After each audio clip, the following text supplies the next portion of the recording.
Mag-prepare ta og bawang nga dako para nibutangan sa atong bugas. Og itlog, isa ka dosina. Ampaw, 3 ka piraso.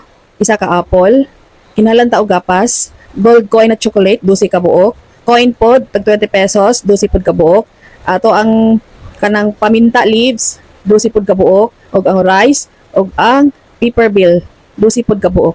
Maayo ano ka natong tanan, ako di ay si Suset. Today's video i-share nako sa inyo kung unsaon pagbuhat og Apple Prosperity Bowl 2025. Mao na ni among nabuhat ko pa kayo no. Ay nalag yung tutoki. Ang akong model ang akong bunso siya po ang nagbuhat ani. Thank you sa help bunso. So magsugod na ta. Ang cotton balls isulod nato sa kwarta. Ato ang ipatunga din atong lukot-lukoton. Depende na po sa inyo kung unsa inyong paper bill ang gamiton na. Amo na ang magbuot. Lukoton na, lukoton charos. Lukoton bita tapos butangan og kanang kuan, red ribbon. Ang red ribbon represent beliefs that attracts money. So sa year 2025. Og ang cotton balls for the entry of luck. Na siya. Natong ibugkos or butangan og scotch tape. Mo na ni ang resulta nga mahimo. So do the same thing sa mga nabilin nga bills na may 12 man ni kabuok ka bills. So inanaon ang buhaton, mo na siya ang resulta. So mag-proceed na ta. Magbutang ta og kanang bulak, cotton balls atong palingkoron ang bugas. Sa akong ginaingon na cotton balls for the entry of luck. Butang na nato ang bugas. Isunod nato butang ang bugas sa ato ang bowl. Depende na sa inyo ha kung unsa kadaghan ang bugas, nagadepende na po na sa bowl nga inyong gamiton. Ang bugas itama-tama lang nga himabaw nga dili mag-awas-awas. This time napatag na nato atong bugas sa atong bowl himabaw para dili mag-awas-awas, himabaw sa bugas. Next ang isunod nato ang itlog. Itlog 12 ka piraso. 12 pieces. Akong gigamit diri XL. Depende na sa inyo kung unsa nga size itlog inyong gamiton. Itlog ba sa inyong bana? Chance. Itlog ba na small, medium, large, XL, jumbo, or katong gagmay kaayo, kiwi. Ang itlog symbolize raw egg. 12 pieces symbolizes the 12th month of the year from January to December 2025. Ihilira diri ang itlog. I-round pod sama sa bowl. I-arrange. Sunod na tong buhaton ang kuan na pod. Mga chocolate gold coin. Dusi po ni siya kabo. Chocolate gold coin represent for the sweeter reunion with families, friends, and co-workers, and good fortune and prosperity.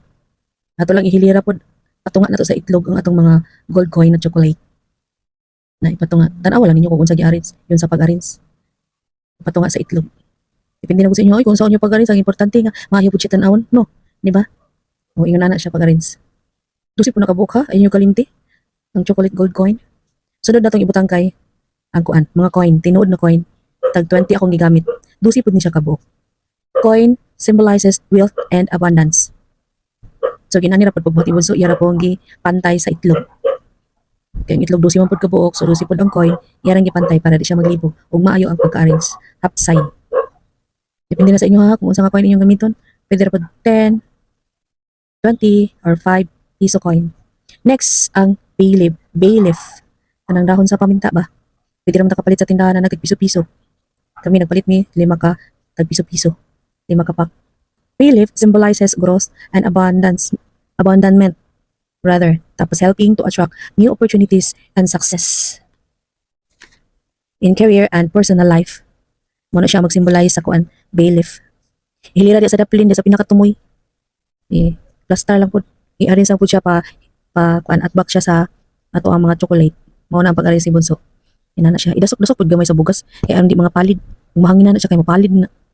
I-arrange mo na siya. Dusi ka buok na siya kadahon. Next, natong ibutang ang atong gihimo nga paper bill. May gibutang na to og red ribbon. Tusok na to siya diha. Kahilira sa tag 20 na coin. Kini siya ang kuan. Atong paper bill. Depende na sa inyo kung sa inyong gamito na.